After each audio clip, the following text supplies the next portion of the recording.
Let's see, I'll turn this down just a tad. We are coming online.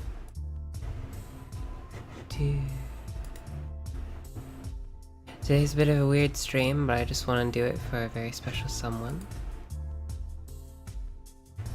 Just because. Just because our schedules don't line up, and it's better for this person to listen rather than to watch. So, whatever it is, I will post as normal. Not gonna do super long stream, honestly. And this person might come on later on, so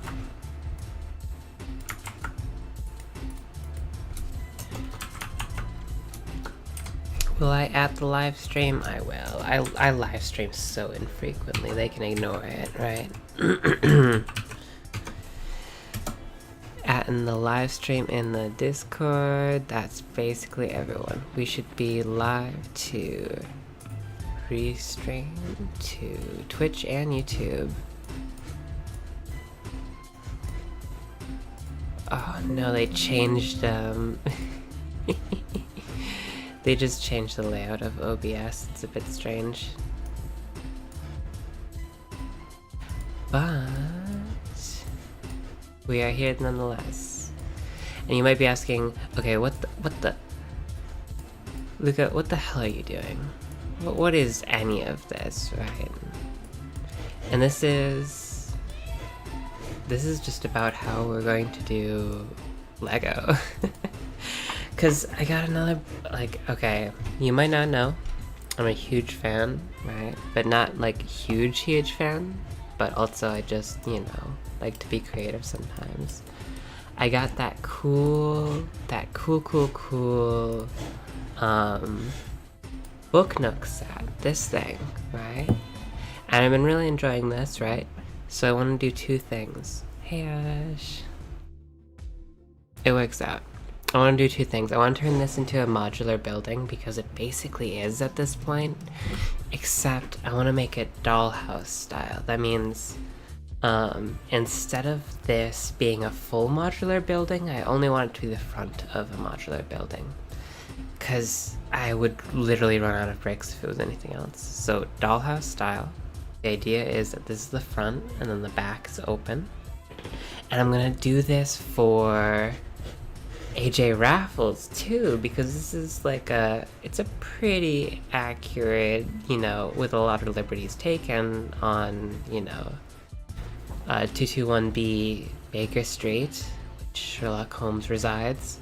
But AJ Raffles is at another place. He's at the Albany, which is also in England. And I want to build his house. I got a ton of medium nougat masonry bricks, and I'm like, here's the time to use them, right? So we're gonna pretend this is medium nougat. It got painted black apparently in more recent times. This is it on Google Maps. It's kind of shoved back here, right by the Royal Academy. Actually, it's really close to it. But we're gonna pretend that it's right next to 221B, even though 221B is it's like here. But yeah, we're gonna pretend that's light nougat, and then we're gonna pretend that it's not tucked away as far as it is. Which makes sense because Raffles is a phantom thief. If you don't know who Raffles is, he is the absolute counterpart, basically fan OC version, right, of Sherlock Holmes. Everyone liked Sherlock Holmes, and this guy, E.W. Hornung, says, I like Sherlock Holmes, but what if it was gayer? And what if he was evil? And so I love AJ Raffles quite a lot. He's so underrated, right? But just imagine him as if Sherlock Holmes used his powers for evil and, you know, be gay, do crime. He's got Raffles and his associate, instead of Watson, he's got Bunny Manders. That's his real name, though it's a nickname. They're absolutely cute together. I'm gonna end up building this whole building, right? But though I have the pieces, I do not have the plan for it. So the plan today is that we'll end up going and starting to build some of this, right? At least in Lego Studio. It's just gonna be a real chill stream, honestly. I've already got some stuff here that I've been working on. Getting more used to Lego Studio, still not completely used to it, but the idea is just gonna keep this back here and we're gonna see what we can do, you know, referencing this stuff. Let's get this nice and good here. Oh, that's lovely. No, thanks Windows. That's exactly what I wanted to do. Ash, by the time you get back, we will end up listening to, because it should be public domain, at least by this point it should be. And if it's not, I don't care. I don't care if the VOD gets nuked, that'll be that, right? But we'll be listening to EW Hornung's first Raffles, The Ides of March. It's a really good one.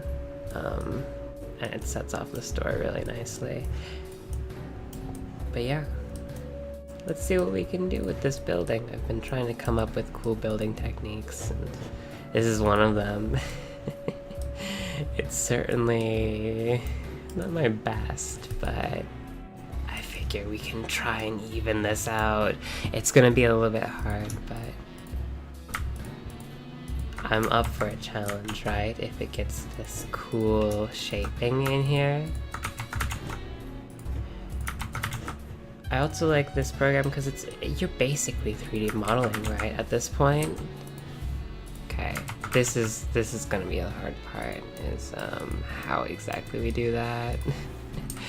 And that answer is we kind of have to return to a 1x2 layout. In plates.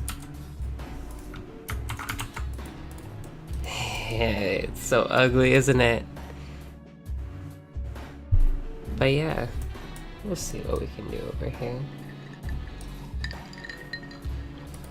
This tooth piece is so nice, and it's so cheap, but it's messing us over. If only there were a 2 wide 1 tooth piece. I guess I could try and replace it with something like this. Let's pull that off and see what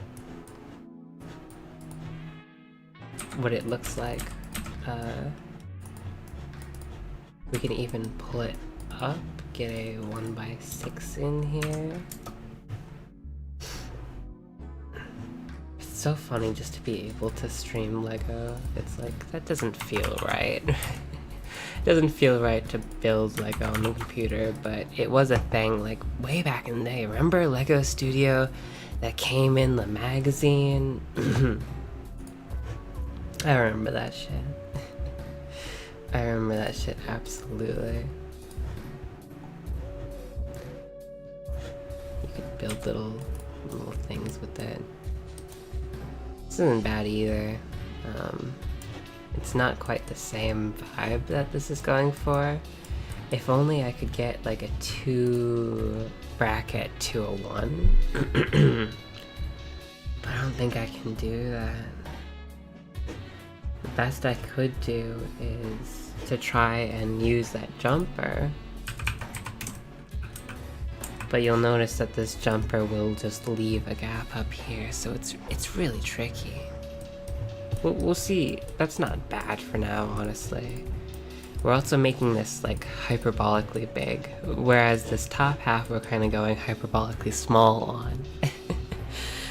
To match with the rest. Here's just a little section. I ended up building this.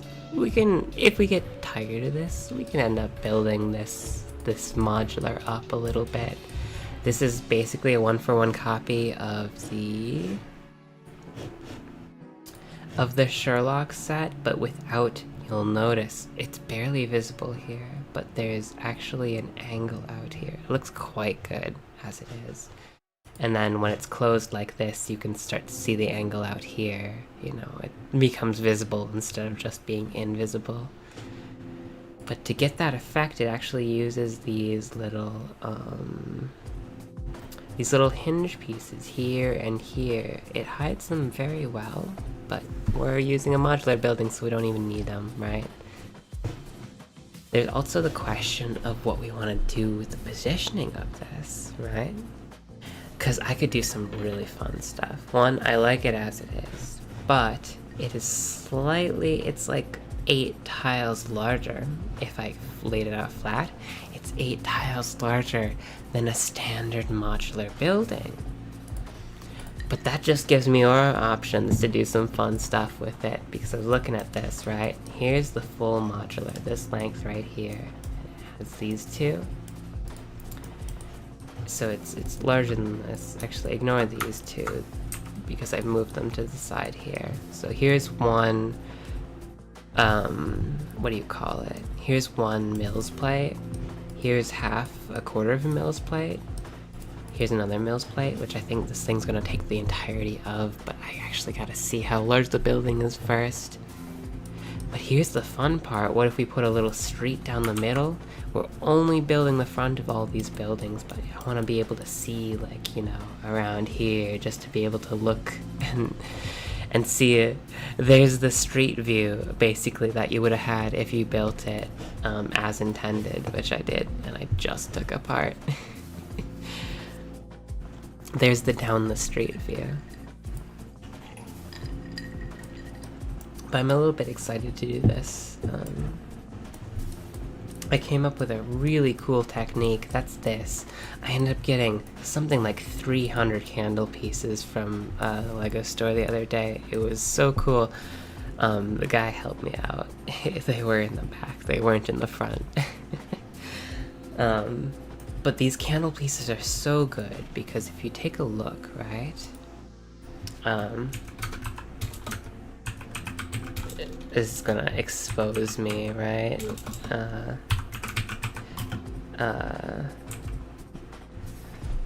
For being a fake Lego fan, right? Take a look at this building. I've been ogling this for like forever, since before there was a Lego Sherlock Holmes. It's fake, right? But look at the technique here for the windows. Isn't that fantastic? Oh, I'm just absolutely in love with this. I mean, look at this. Those are like those binocular hinge pieces, and they did not need to use them there. In fact, they probably couldn't if it was actual Lego, because those don't come in that color. But honestly, just look at the candlestick pieces, and you've got the scroll in a wall piece, and it has a little button on top just to support that. That's lovely. I think that's fantastic. Honestly, I would be a big fan of this set, but I've been scared to, you know, go out and buy fake Lego, because what you gonna do, right? If it looks weird, that's the whole $120 down the drain. So I was trying to use this cool, this cool set as a nice compromise, and I do like it. I do quite like it. But it is not the same, right? So let's find a little medium ground, right?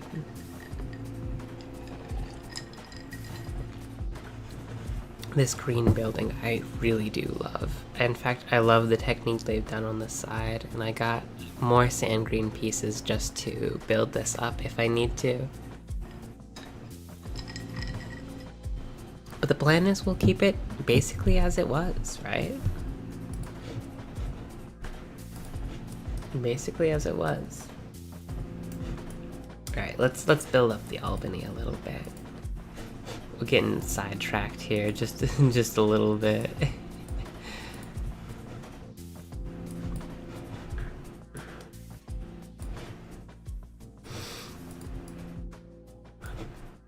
What a fun looking building. This is like the the Lego X-Men house that came out a while ago. You remember that? Whatever the Academy building is? Except that one was like, you know, mini-sized and it looked a little bit ugly. The idea with this is we can do something like this. It's not bad whatsoever. Let's build up this front entrance, right? And if we look on... Where's my Google Maps?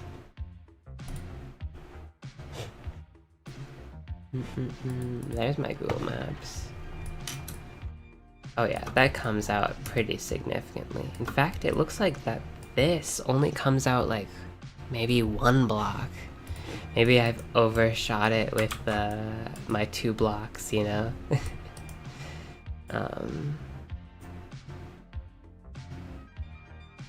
Yeah, I totally overshot it.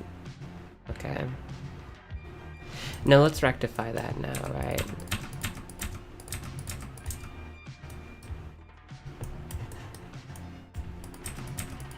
I don't mind if it's 1 block because it makes it easier. I have these masonry pieces in 1x2s, and I also have them in 1x4s.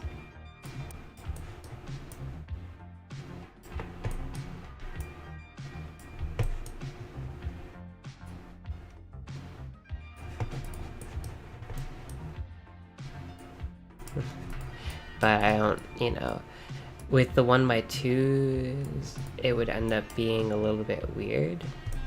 You know what? Yeah, we might as well just leave the little gap here, right? Or we could leave the 1x2s here to have that full wall kind of effect, right? Because the 1x1s, I don't have any of those in NuGet.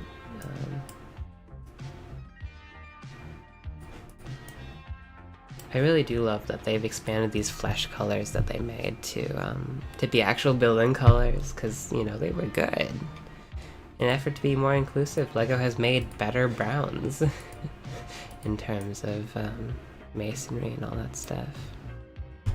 The random frog LEGO piece, I could, in fact, should we theorize where that frog could go, right? As a little, you know, greeble up here or something.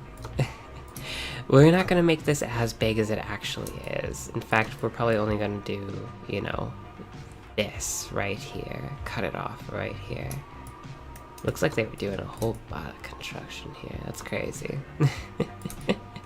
We've caught it in a very strange point in time when they were... In fact, what the hell is going on here? They were just completely renovating this. Oh, but this looks like the Sherlock Holmes, doesn't it? You know, literally Sherlock Holmes homes.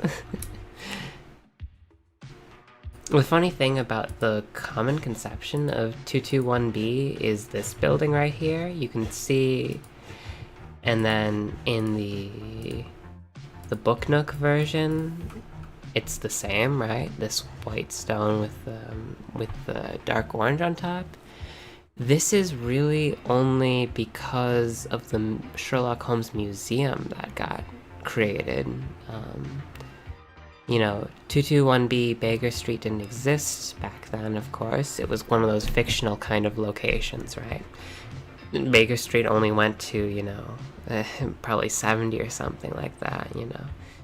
But they combined it with another street just so they could make it long enough to have a 221 Baker Street. And to be honest, it's not even accurately 221 Baker Street, you know. You don't have like a 220 or whatever. And in fact, because of the way that this label is, I mean, it's fictional, but they've labeled it wrong. They've labeled this building as 222 Baker Street.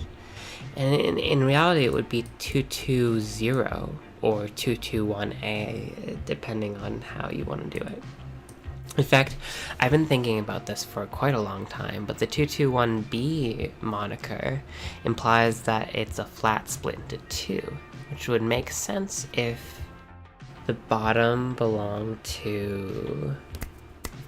What is Sherlock Holmes' caretaker's name, right? If it belonged to her, the bottom, and then the top belonged to Sherlock Holmes and Watson. and that was the flat they were renting, that would make a lot of sense. But then you wouldn't have a nameplate being 221B there, you would just have it be 221, you know? So there's a lot of weirdness with that for sure.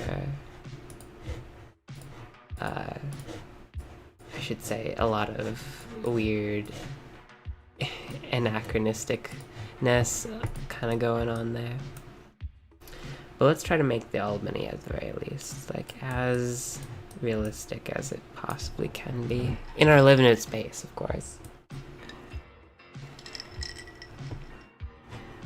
So what it looked like was going on there is that the Google Maps version of the Albany shows that... Ooh, here we are. Yeah, that goes at least 2 or 3 blocks. We want an arch there, it looks like.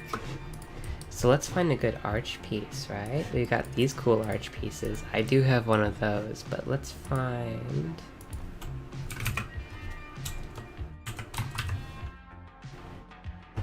Yeah, that's the one we want. That'll be way cheaper. That's 10 cents, and it's not even the kind of piece we want. So we can just assume that the Albany has something like this going on, and we can start doing those 1x5 pieces, right? Pop it right on top. We're starting to get close to this shape, right? That 1x5 should actually... Let's try the 1x3 piece. It's a bit too tall. Of course, we're making it miniature, so people aren't being... Like, people should be able to fit through that, I think, but they're not going to in this version. Ash, what does "what the hell" mean?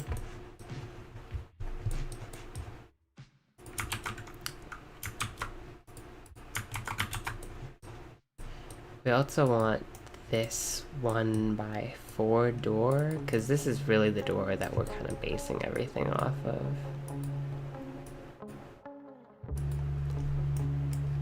We're gonna put down like a little tile thing here just to get the thing right.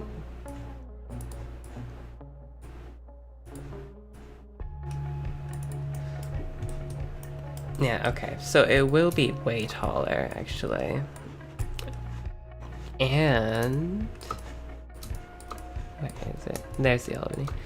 I think we'll just use round columns, right? We'll just use full round columns, because honestly I don't see any point in not doing so. But... look how weird and small that door looks down there. It's because the whole building is massive, right? Doesn't Lego have column pieces? No, it's just the...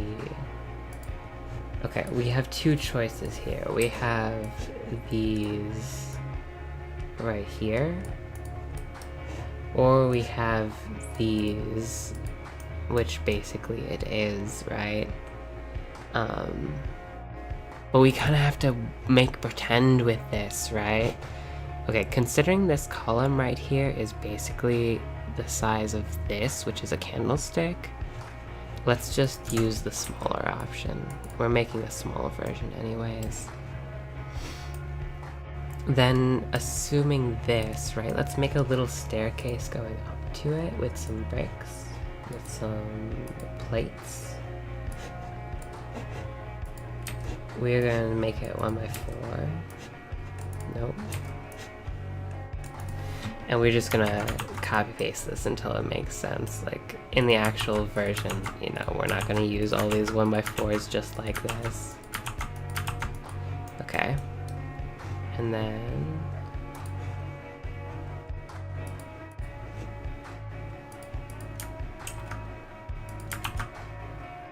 do we need another, or should we keep it leveled out?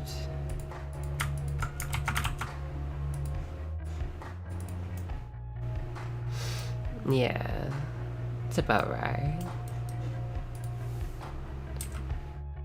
And then we need these like narrow windows that I do know they exist, right? These yeah, I even have some. Dude, these would be perfect here. Yeah, I do have some of these narrow windows. These are old. What's the cheapest? Extended lip.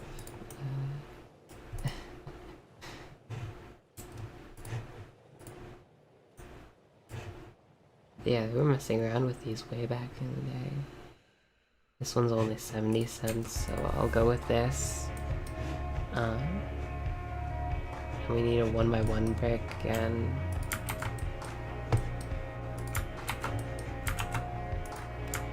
Let me know if the music is too loud or something.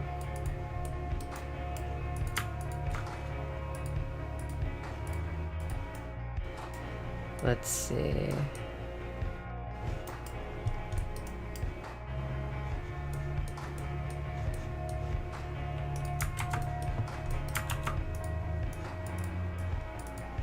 We'll just make it level first.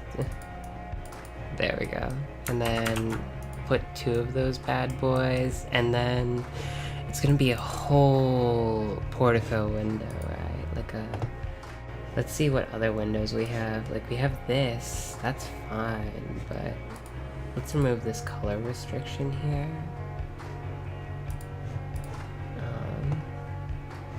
Can we get bigger than that? Because that's the shape we need. If not, we can try an arch and just leave it blank. No. I love this shape, but considering that the average door is 1x4 in Lego, let's make it super grand, right?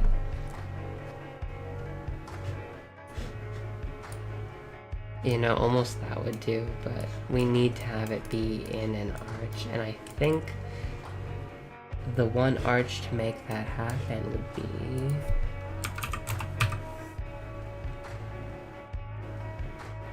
let's see, not 1x4 arch. Let's see if we go even bigger. Nope, not that big. It's gonna have to be like that big. Let's see which one is more used.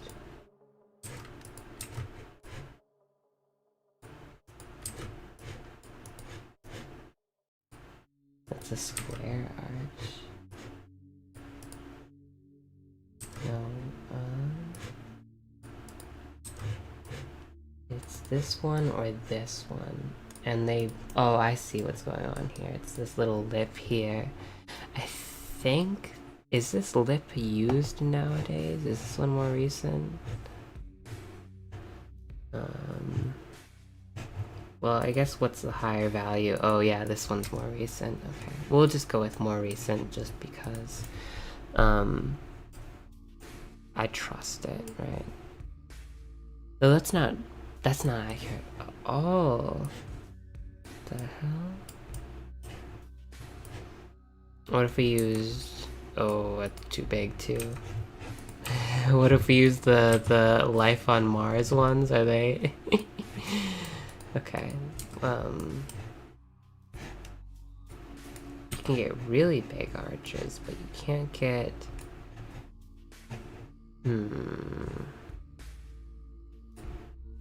No, that is what we need. It is this size arch. But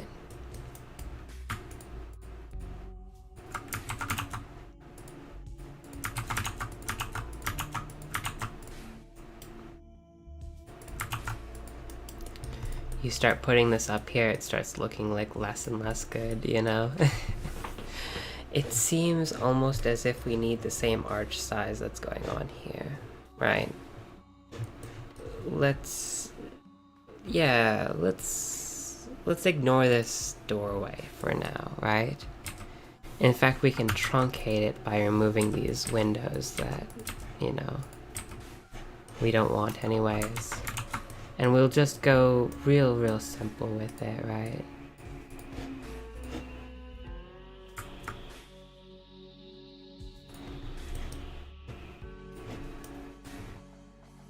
We can put this bad boy in there. Bam, easy as pie. We'll make this white too. Oh yeah, love to see it. Okay.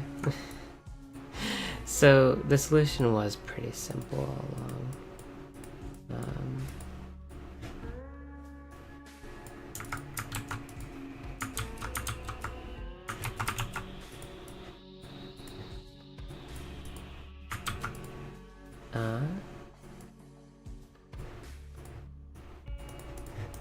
Yeah, if not, we can make those the other side.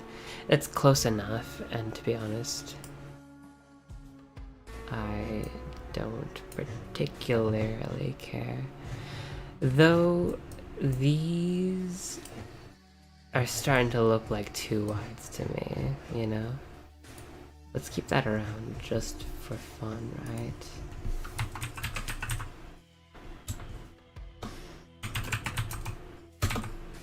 Let's keep these browns with the little... Right, that should be pretty cheap. It is. It's only...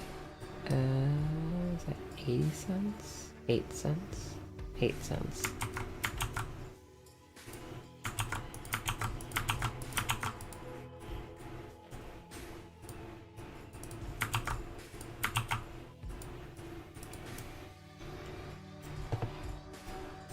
And then I wonder if they have a column topper piece, right?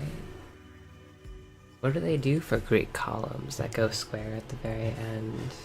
Let's see. It's kind of like the Lego, like, okay.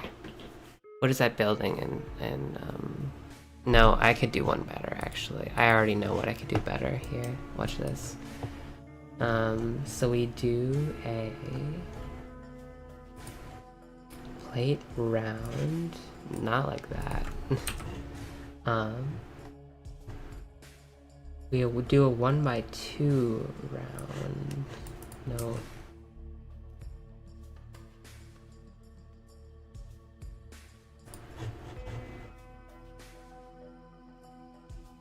Where is this bad boy?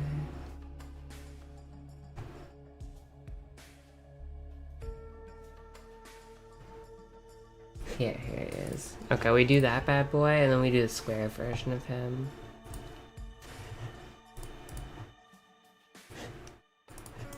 And then we do another... It's like a... If anything, we do a circle round square. Kind of like that. To get that shape out there. It's not the same, per se. But then... Then what do we pull back with, right? What is this? I suppose we put... Okay, here's an idea, right? If we put a jumper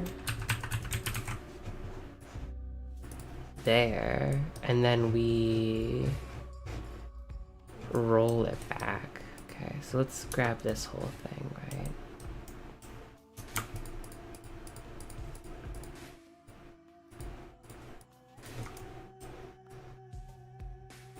Kind of there right now. If we pull this boy back and we do a 1x3, ooh, a 1x3 wouldn't be good enough. If we do a 1x2 and then we just ignore this little jump out, right? And then we 1x4 it up here. No, we're gonna have to 1x5 it, aren't we? And do a jumper.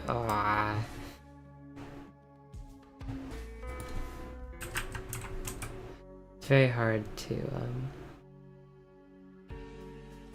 just jump in and out of, you know, being accurate.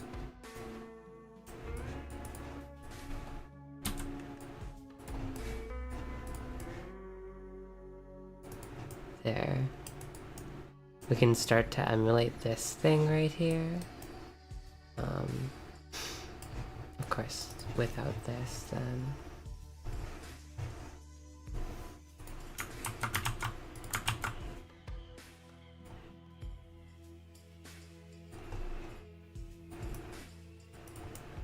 I want to claim I'm an expert at, like, literally anything, but... Let's see what this looks like with the... on the other side. It's gonna be a little bit narrow, isn't it? Yeah... It's not the worst, but... Oh, and it's also gotta be 1x7. That's fun. Okay. Let's see if we can... Okay, and then we also gotta do... Instead of this down here, we just gotta do full 2x2 bricks down here.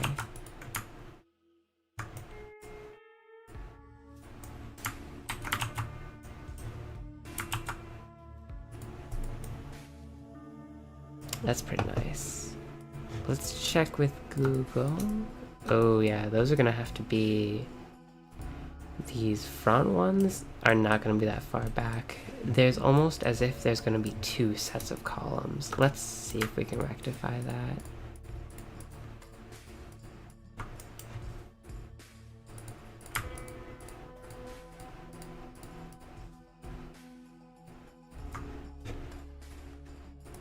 There. Okay, and then we copy all of this. We copy it here. And that's the very front of it anyways. We'll copy it here too. And then we just have to have an arch going between here, like... What arch goes over 2, right?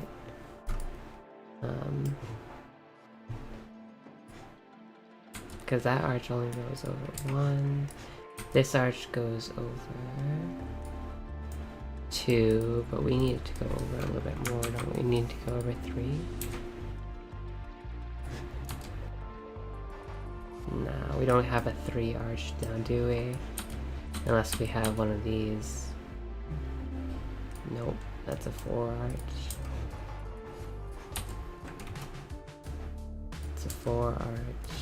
What about this weird one? Oh, is that a 3 arch?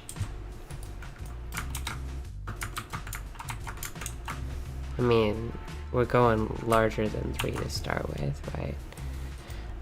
The weird thing is just because... Hey, Jack Forge, thanks for joining us. We're doing something pretty weird, but I'm glad you're here with us, honestly. Doing just a bit of Lego Studio kind of weird work. Just for funsies. We are doing the AJ Raffles apartment, basically. He lives here at the Albany. Which looks something like this. So it's gonna look different. And when we do it in Lego,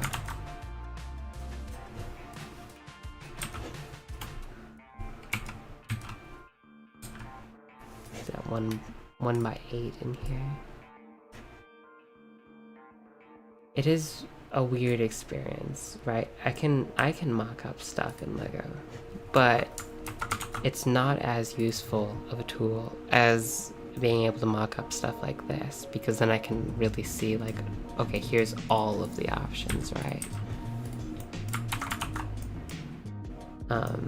It's way better being able to design like this, and it's really unfortunate because it feels like it's a little anti-Lego, isn't it?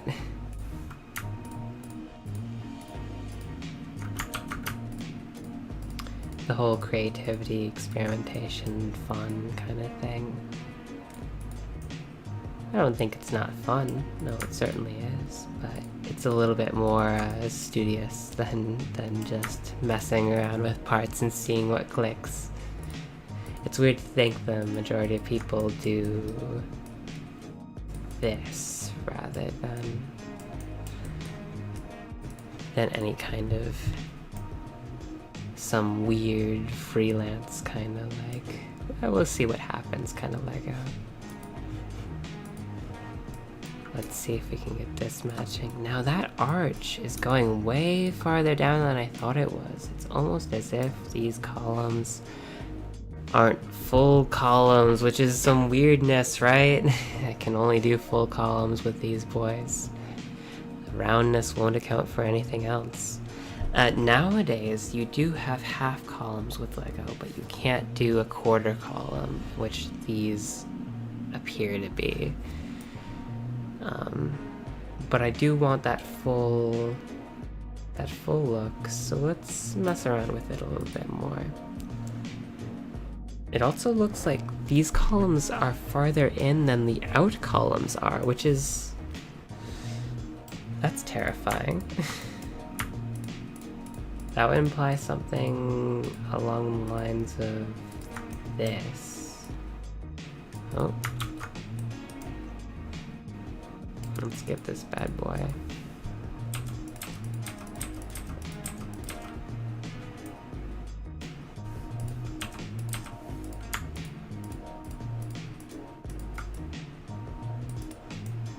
Yeah, what are we doing here?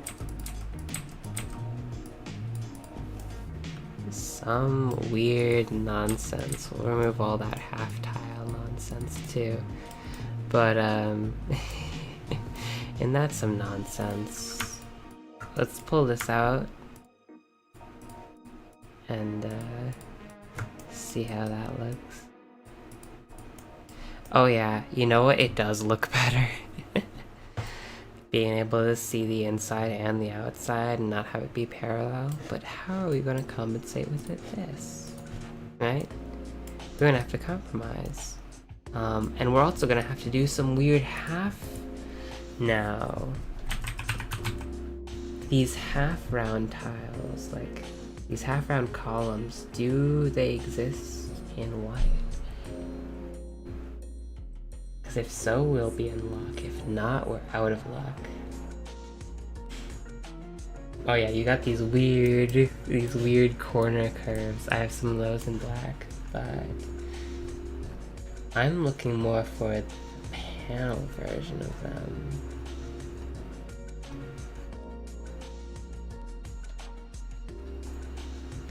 They are around 1 by 2 by 2s. We'll be able to see them because they're hollow. No way. Do they not have them? This might not be updated enough. Let's check Google.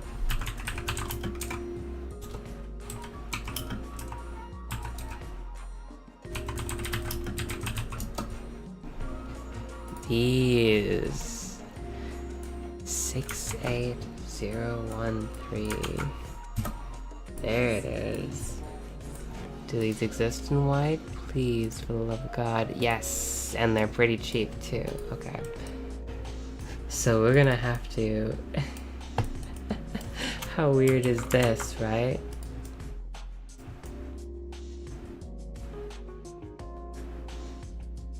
It's gonna be weird for sure. But considering our other option is to clip it in there, I think this is pretty good. Yeah, we can't do this or this because that clips in, right? I wonder if there is a smaller version of that? Or we just lift it up another tile? No. Oh, it's inaccurate here. Whoa. Okay, we'll just leave that as is for right now. And then what do we want to do with this boy here? It seems as though we want to move those in, right?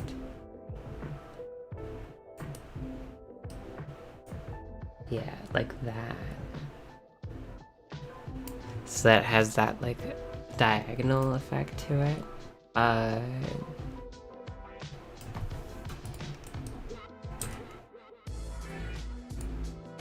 lower it one.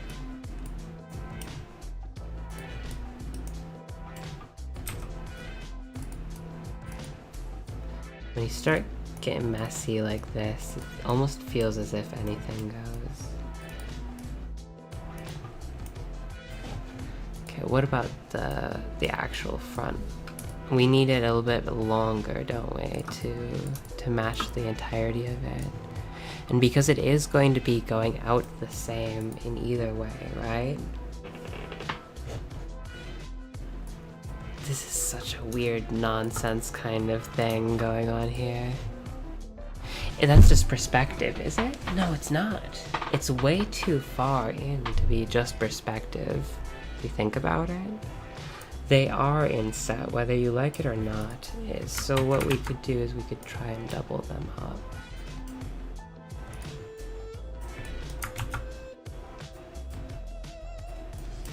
And then here, instead of 1/8s, we get 1/10s.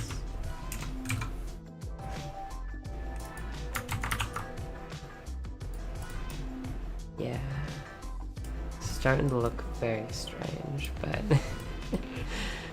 what if we just go with it, right?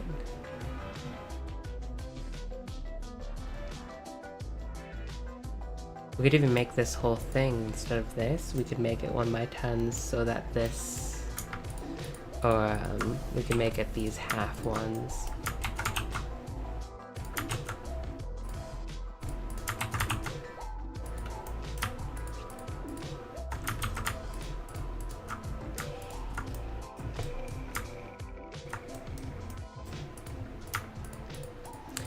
Then we'll be able to have it half set into the building, and we can remove the knurling from it, so that these outside posts match a lot better with these inside posts.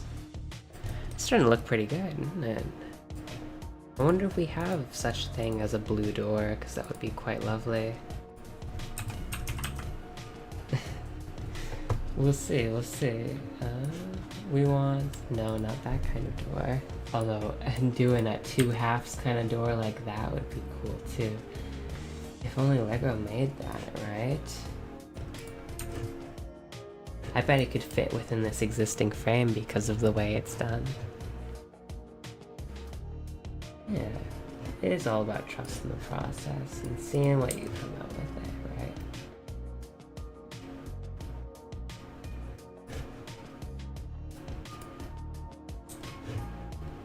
Yeah, we're gonna make this a single door here. Ooh, not that big.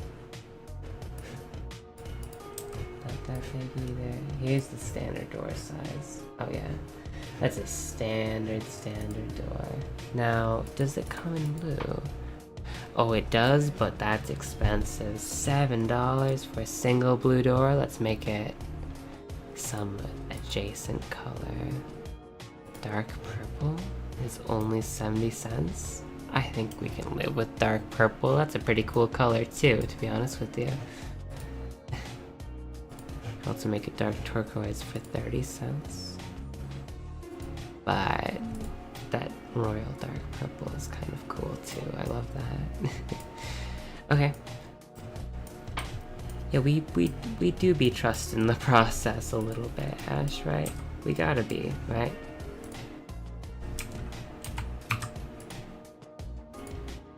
Otherwise, what the hell are we doing?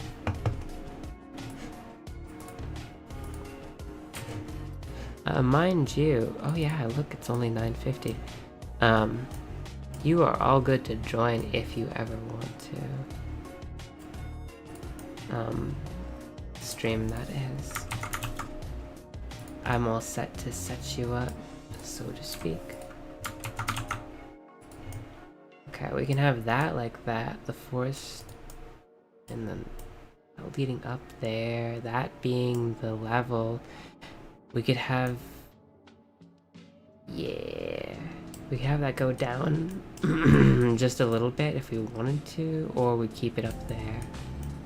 To be honest with me, it doesn't matter to me because there's another step there already.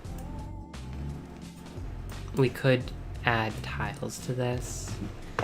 If you look at the side from Google, it does step a little bit further out, so perhaps we replace this with, instead of a 6 by whatever, we do a 8 by, or maybe a 16x.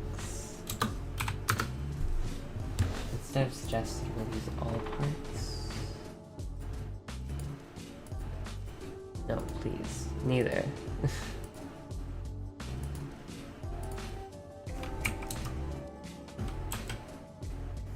How about an 8x?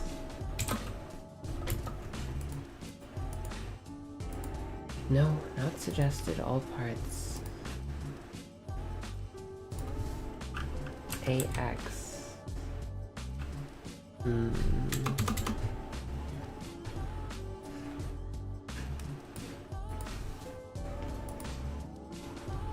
Wait. Here we go. 8 by 8. 16 by 6. 8 by 11. That's a weird plate size. 8 by 16. There we go.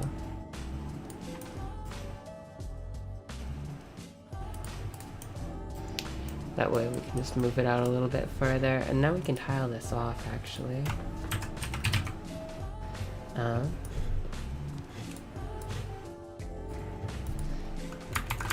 This is certainly the super villain way of doing it, but look at that, that looks nice.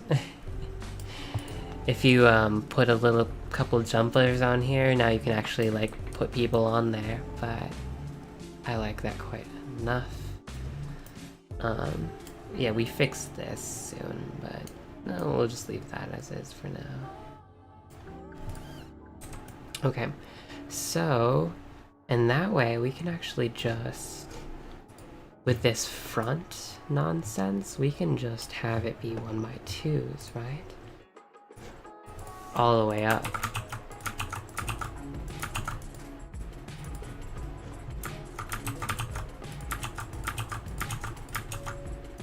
Until we can't do that anymore. Then, okay, let's remove this nonsense because we're not doing that anymore. We made it way bigger, but you know, it's a more grand entrance anyways. Yeah, and we can step in for this. I'll see what I can do to step in for this, but we'll do that later, right? Let's try get rid of all of this for a hot second and moving this in here, right? And seeing where we can move this in, right? That's the most important part.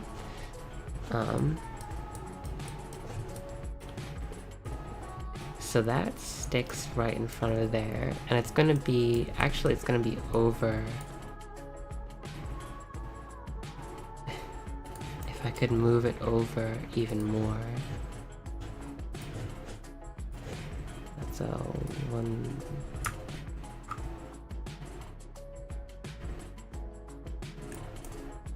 Like that much in.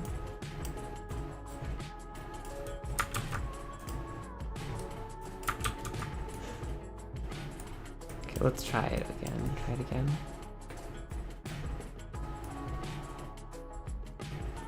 He's gonna hide it all the way behind there, right?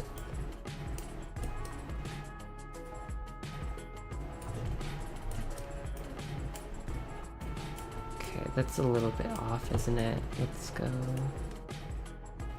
Nope. Come on. Do I gotta group you together to make you work? Oh. I wish it wasn't isometric, and I wish it was perspective. Yeah, group you.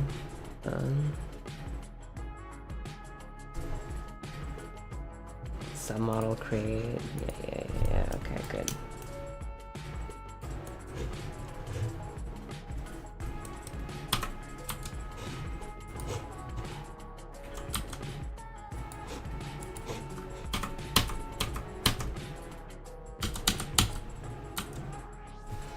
gotta add these boys to it.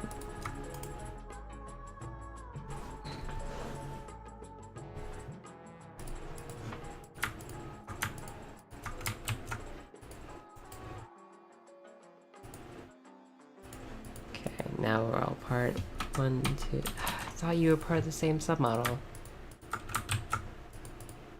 Now we are part of the same submodel. If we move it over 5, that should be exactly touching. 1, 2, 3, 4, 5. And then you notice how this is hiding behind this. We could even go over like that. But let's see how this far, like this gets us, right? If we move this hole, we'll create a submodel out of this, right?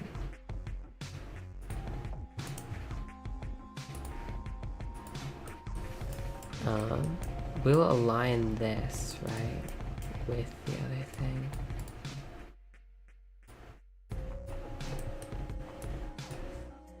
This might be too small. It is a whole 16 plate, I'm pretty sure. Okay.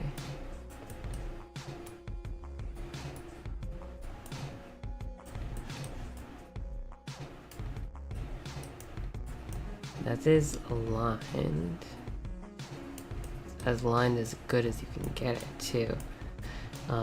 Then we need to probably prop it up a bit, right?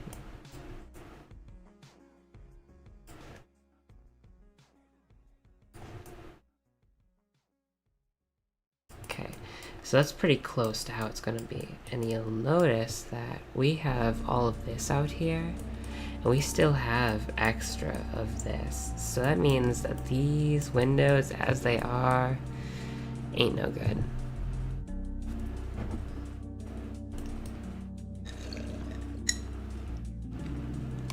At least under a current spacing arrangement, this is not going to be good enough.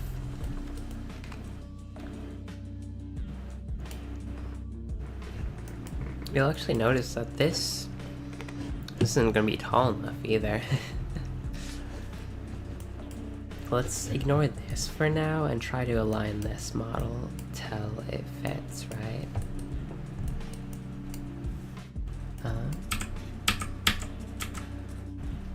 1, 2, 3, 4, 5, 6.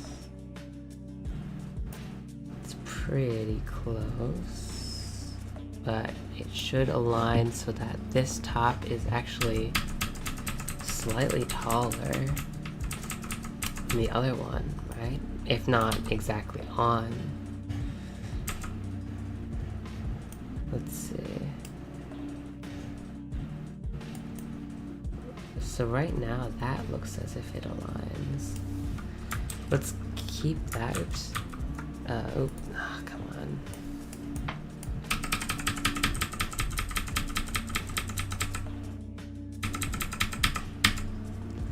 One, 2, 3, 4, 5, 6.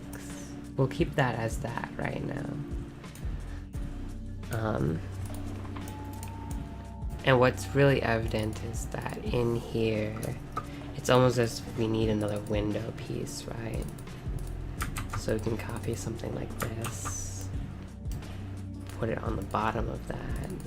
This thing's starting to become really big, at least way bigger than the original model did.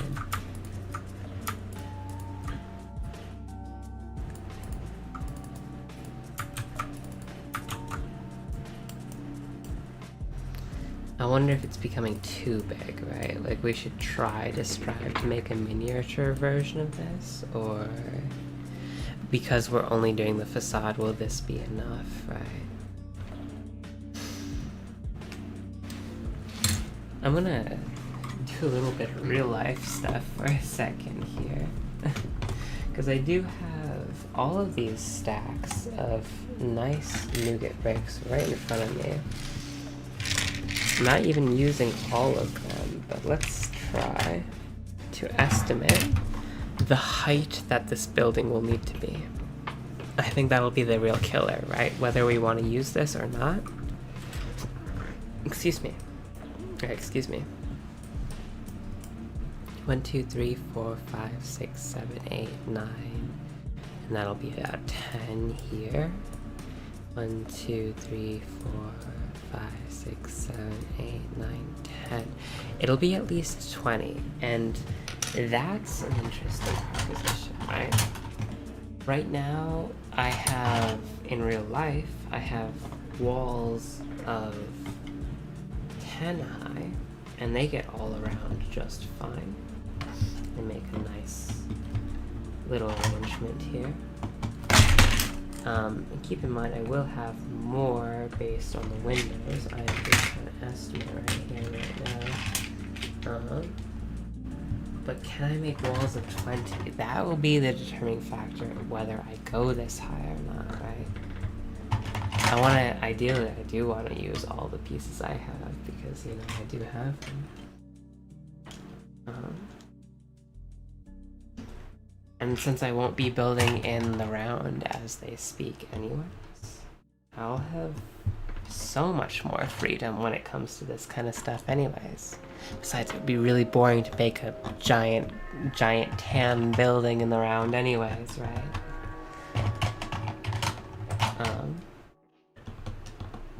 And we're coming up on 20 high walls, just building this in real life real quick. Or a facsimile of it without all of the cool details. And I am, honestly, I am quite easily able to build this. We are like just barely running out by the time I get all the way around this wall. I still have, yeah, I am just barely out by the time I go on 360 on this wall, and that will bode well considering I'm not going to use all of these pieces anyways. So what we're literally going to have is one giant tall building on one side of the street and a like smaller building on the other side of the street. I'm looking at this right now, and actually 20 tall versus, oh, you know what, it's not even that. Right, on the other side, the Lego Sherlock Holmes, this is about, if I can estimate, this is about 16 high, so they're just about the same height. It's gonna be pretty comparable, actually. So, we got the Wall of Jericho over here, and the actual other one over there. Okay. What I'm going to do, just for a little bit, I'm gonna bring Ash on in a second, but we're gonna leave off, and I'm gonna be right back. And then once we're back, we are going to, oh, look at that, it's a light nougat color. We're gonna be listening to the first episode of Raffles because I think it's some nice proper context to be given. All right, enjoy the music.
We should be all good.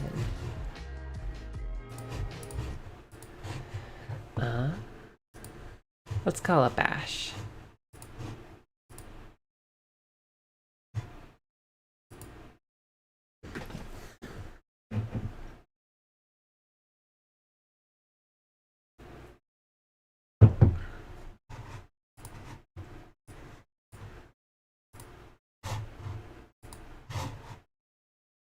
Hey, Ash.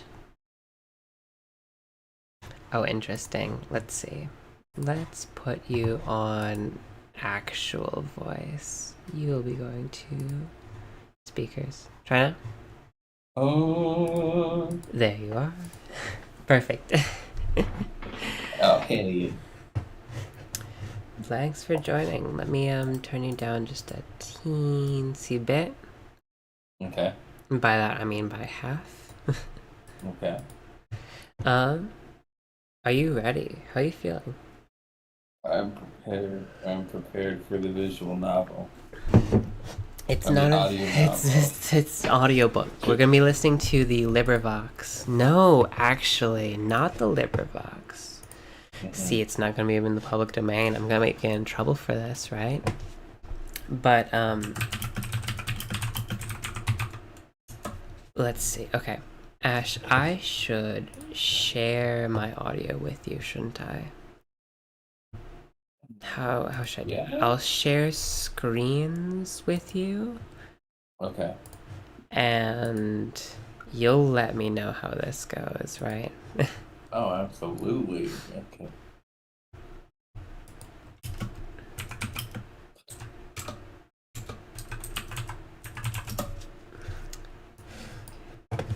Let's see. Mm-hmm. I want... Here we go. This reading. This reading No, is... You hear it? Yeah, I could hear it. Okay, perfect. Now, I just gotta mess with your audio as compared to this AJ Raffles audio, right? To the Albany as a last desperate resort. The scene. Okay. It was about 12:30 when I returned to the Albany as a last desperate resort. There's the Albany. The scene of my disaster was much as I left it. The baccarat counters, the strewed the table, the empty glasses, and the loaded ashtrays. A window had been opened to let the smoke out, and was letting in the fog instead. Raffles himself had merely discarded his dining jacket and one of his innumerable blazers. Yet he arched his eyebrows as though I had dragged him from his bed. "Forgotten something?" said he when he saw me on the mat. "No," said I, pushing past him without ceremony, and I led the way into his room with an impudence amazing to myself. I realize it's just coming through my own audio. Your revenge, have you? Because I'm afraid I can't give it you single-handed. Yeah, I was sorry myself just need to at edit the audio Raffles, just slightly. said I. "You may well be surprised at my coming back in this way and at this hour. I hardly know you. I was never in your rooms before tonight. But I bagged for you at school and you said you remembered me. He bagged for him. That's no excuse. But will you listen to me for 2 minutes?" No, I won't. His face reassured me, and I was not mistaken in its expression. "Certainly, my dear fellow," said he. "As many minutes as you like. Have a Sullivan and sit down." And he handed me his silver cigarette case. No, I won't They smoke. smoke a I lot won't in this. Sit down, thank you. But they smoking. Nor will you ask me A to do Salmon. either when you've heard what I have to say. "Really?"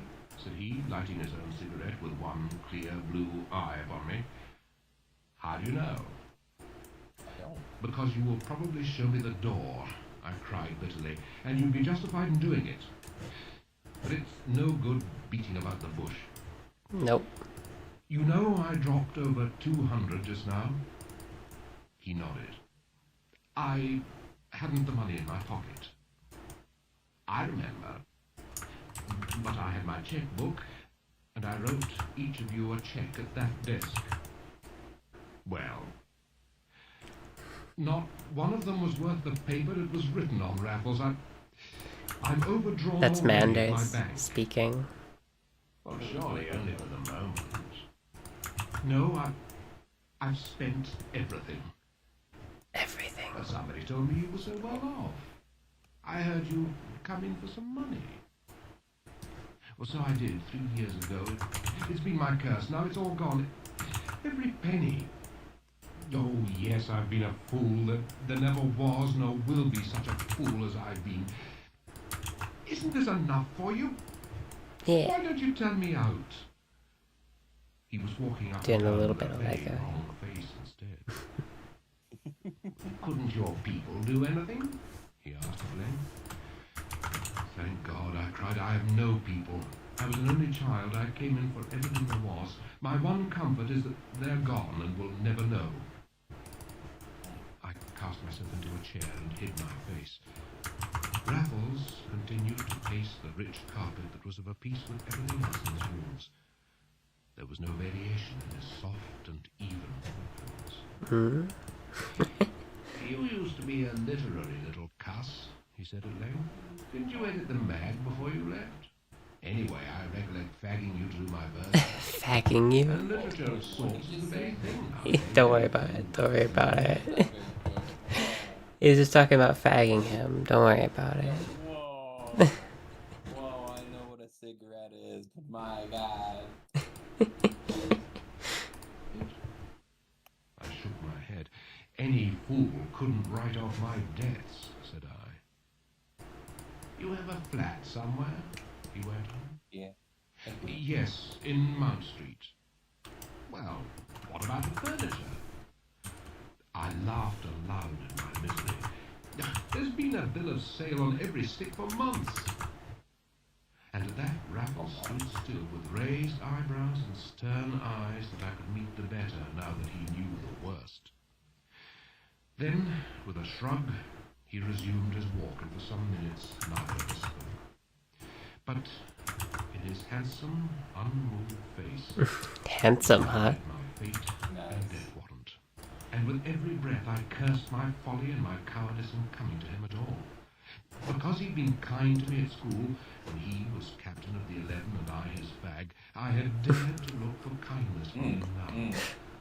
Run the back He was his fag. Don't worry about it. Play cricket all the summer and do nothing for the rest of the year. I had fatuously counted on his mercy, his sympathy. I think we are way off with these window placements. Look how big that is. I enjoy the way when you like go into Lego, the determination that goes onto your model's face. Is it? You got like you get that determination look. That kind of look, yeah. Yeah. It's tricky, it's tricky. I'm building with two different scales here, you can see. Here's the scale I want to be building, and here's the scale that I'm forced to build with. And there's the building I'm trying to build, which is absolutely huge. I mean, just look at it, right? So, in Lego, I can only do so much. In fact, I can only do about yay much. It's almost as if I have to build this in like a chibi style, in which the door is the size of a normal door, but everything around it is slightly smaller. You feel me? Oh, it's gonna be horrible, it's gonna be horrible, but this is how you have to do Lego, honestly. This is how you gotta do. You gotta do. You gotta do, in a caricature-esque style. Curling rigid jaw, that cold Oh, yeah. blue eye which never glanced my way. The cold blue eye. I caught up my hat. I blundered to my feet. I would have gone without a word, but Raffles stood between me and the door. Where are you going? said he. That's my business, I replied. I won't trouble you any more. Maybe I'll just build this section, I think, with just the one window back here. Then why come to me? I think that might just be better. Will you let me pass? Not until you tell me where you're going and what you mean to do. Can't you guess? I cried. And for many seconds, we stood staring in each other's eyes. Have you got the buck? said he, breaking the spell in a tone so cynical that it brought my life. Have you got the buck? You shall see, said I as I stepped back and whipped the pistol from my overcoat pocket. Now, will you let me pass, or shall I do it here? The barrel touched my temple, and my thumb the trigger. Mad with excitement as I was, ruined, dishonored, and now finally determined to make an end of my misspent life, my only surprise to this day is that I did not do so then and there. The despicable satisfaction of involving another in one's destruction added its miserable appeal to my baser egoism. And had fear or horror flown to my companion's face, I shudder to think I might have died diabolically happy with that look for my last impious consolation. It was the look that came instead which held my hand. Neither fear nor horror was in it, only wonder, admiration, and such a measure of pleased expectancy as caused me, after all, to pocket my revolver with an oath. What the? Yo, okay, so this is Toxic Yaoi 101, right? He's like, do it. He's just like, yeah, no balls, you'll actually, let's see what happens. This is what I love about them, is that it's just like, what is on Raffles' mind, you will never know. You devil, I said. I believe you wanted me to do it. He gets his six. Not six quite. just like that. To tell you the truth, though, I half thought you meant it, and I was never more fascinated in my life. I never dreamt you had such stuff in you, Bunny. No, I'm hanged if I let you go now. And you better not try that game again, or you won't catch me stand and look on the second time. We must think of some way out of this mess. I'd no idea you were a chap of that sort. There. Let me have the gun. One of his hands fell kindly on my shoulder, while the other slipped into my overcoat pocket, and I suffered him to deprive me of my weapon without an armor. Nor was this simply because Raffles had the power of making himself irresistible at will. He was, beyond comparison, the most masterful man whom I have ever known. Yet my acquiescence was due to more than the mere subjection of the weaker nature to the stronger. The forlorn hope which had brought me to the Albany was turned, as by magic, into an almost staggering sense of safety. Raffles would help me after all. AJ Raffles would be my friend. It was as though all the world had come round suddenly to my side. So far, therefore, from resisting his action, I caught and clasped his hand with a fervour as uncontrollable as the frenzy which had preceded it. Oh, God bless you, I cried. Forgive me for everything. I will tell you the truth. I did think you might help me in my extremity, though I well knew that I had no claim upon you. Still, for the old school's sake, the sake of old times, I thought you might give me another chance. If you wouldn't, I meant to blow out my brains, and will still if you change your mind. In truth, I fear that it was changed with his expression, even as I spoke. And in spite of his kindly tone and kindlier use of my old school nickname, his next words showed me my mistake. What a boy it is for jumping to conclusions. I have my vices, Bunny, but backing and filling is not one of them. Backing and filling? What does that mean? Your nerves. I insist. Whiskey?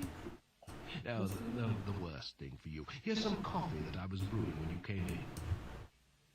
Now, listen to me. You speak of another chance. What do you mean? Another chance at baccarat? Not if I know it. You think the luck must turn? Well, suppose it didn't. We should only have made bad worse. No, my dear chap, you plunged enough. Do you put yourself in my hands, or do you not? Very well, then. You plunge no more, and I undertake not to present my check. Unfortunately, there are the other men. And still more unfortunately, Bunny, I'm as hard up at this moment as you are yourself. It was right to staring. Doesn't mean what you think it does. You? I've assimilated you harder. How am I to sit here and believe that? Yeah. Did I Whip it refuse to out. believe it of you? You returned, smiling. And with your own experience, do you think that because a fellow has rooms in this place and belongs to a club or two and plays a little cricket, he must necessarily have a balance at the bank? I tell you, my dear man, that at this moment I'm as hard up as ever you were. I've nothing but my wits to live on, absolutely nothing else. It was as necessary for me to win some money this evening as it was for you. We're in the same boat, buddy. We'd better pull together. Together? I jumped at it. I'll do anything in this world for you, Raffles, I said, if you really mean that you won't give me away. Think of anything you like and I'll do it. I was a desperate man when I came here, and I'm just as desperate now. I don't mind what I do, if only I can get out of this without a scandal. Again, Sounds like you want the scandal. leaning back in one of the luxurious chairs with which his room was furnished, I see his indolent, athletic figure, his pale, sharp, clean-shaven features, his curly black hair, his strong, unscrupulous mouth. And again, I feel the clear beam of his wonderful eye, cold and luminous as a star, shining into my brain, sifting the very secrets of my heart. I So wonder they're if you fucking. mean all that, he said at length. Not yet. You do in your present moment. But who Yeah. can back his mood to last? Still, there's hope when a chap takes that tone. Now I think of it too, you were a plucky little devil at school. You once did me rather a good turn, I recollect. Remember it, buddy? Well, wait a bit. And perhaps I'll be able to do you a better one. Give me time to think. He got up, lit a fresh cigarette, and fell to pacing the room once more, but with a slower, more thoughtful step, and for a much longer period than before. Twice he stopped at my chair as though on the point of speaking, but each time he checked himself and resumed his stride in silence. Once he threw up the window which he had shut some time since, and stood for some moments leaning out into the fog which filled the opening courtyard.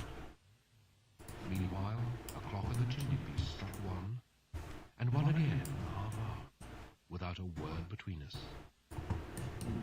Yet, I not only kept my chair with patience, but I acquired an incongruous equanimity in that half hour. Equanimity. Insensibly, I had shifted my burden to the broad shoulders of this splendid friend. Oh, broad shoulders. Wandered with my eyes as the minutes passed. The room was the good-sized, square one with the folding doors, the marble mantelpiece, and the gloomy, old-fashioned distinction peculiar to the Albany. It was charmingly furnished, and arranged with the right amount of negligence and the right amount of taste. What struck me most, however, was the absence of the usual insignia of a cricketer's den. Instead of the conventional rack of war-worn bats, a carved oak bookcase with every shelf in a litter filled the better part of one wall. And where I looked for cricketing groups... So we're gonna build this, the shelf and all that. Love and death, the blessed Bells. Of course. Parallels. The man might have been a minor poet instead of an athlete of the first water. But there had He's a always cricket been a player, fine but streak of he reads aestheticism books. in complex composition.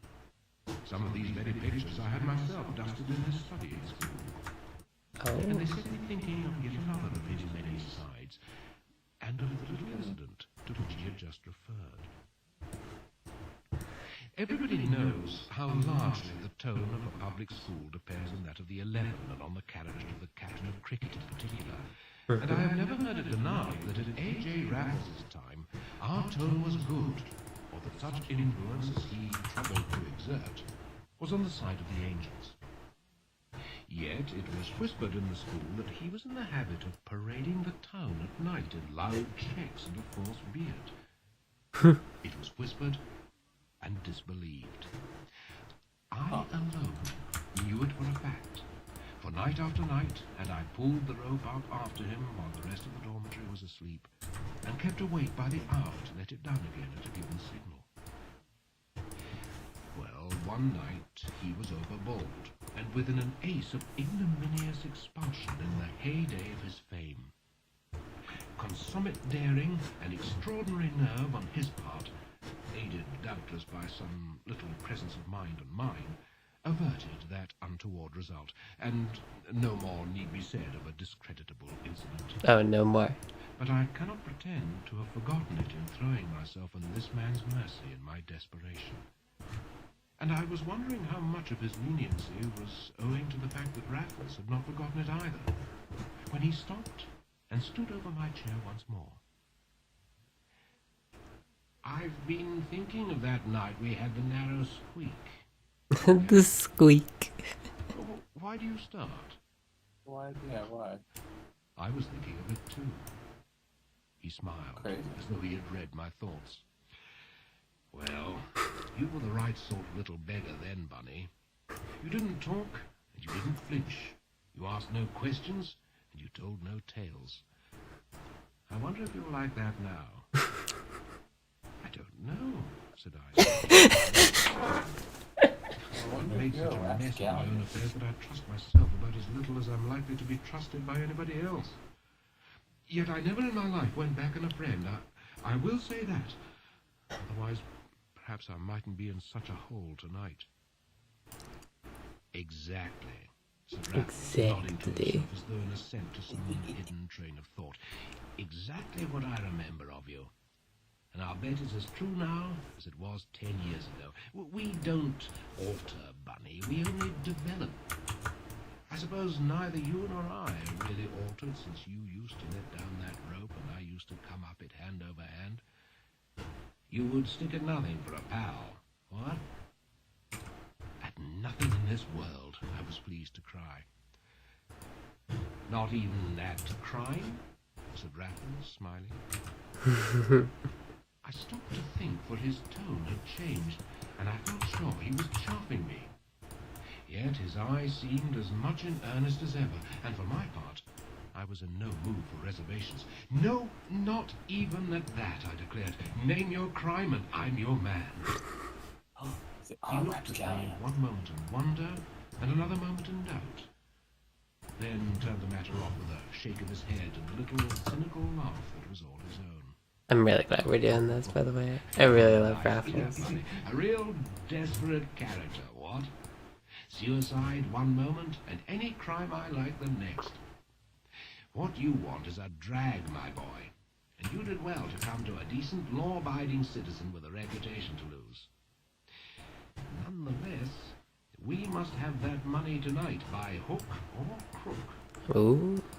Tonight, Raffles? Well, the sooner the better. Every hour after 10 o'clock tomorrow morning is an hour of risk. Let one of those checks get round to your own bank and you and it are dishonored together. No, we must raise the wind tonight and reopen your account first thing tomorrow. And I rather think I know where the wind can be raised. Oh. What, at 2 o'clock in the morning? Wait, halfway. Where do we think I know where to get some money? You say. What was it? Ferb, I think I know what we're going to do today. I know what we're gonna do today. Is that what it is? This is pretty much the thing we're gonna do. Like, well, you're in trouble, but good news is I know where we could get some fucking money. Yes. But how? Where? At such an hour. That's such an From hour. a friend of mine here in Bond Street. Oh, from a friend. Okay, that's An easy. intimate friend. Intimate's not the word. I have the run of his place and a latchkey all to myself. You would lock him up at this hour of the night You'd knock him up. if he's in bed. And Yeah, if he's in it's bed. essential that I should go with you. Absolutely. Well, I must, but I'm bound to say I don't like the idea, Raffles. Do you prefer the alternative? No, hang it, that's unfair. I quite understand. It's a beastly ordeal. But it would never do for you to stay outside. I tell you what, you shall have a peg before we start. Just one. There's the whiskey, there's the siphon. I'll be putting on an overcoat while you help yourself. Well, I dare say I did so with some freedom, for this plan of his was not the less distasteful to me from its apparent inevitability. I must own, however, that it possessed fewer terrors before my glass was empty. Meanwhile, Raffles rejoined me with a covert coat over his blazer and a soft felt hat set carelessly on the curly head he shook with a smile as I passed him the decanter. "When we come back," said he, "work first, play afterwards. Oh. Do you see what day it is?" he added, tearing a leaflet from a Shakespearean calendar as I drained my glass. "March the 15th. Ah, The yes. Ides of March, the Ides of March, remember. What's that mean? Hey, Bunny, my boy? You won't forget them, will you?" And with a laugh, he threw some coals on the fire before turning down the gas like a careful householder. So we went out together as the clock on the chimney-piece was striking 2.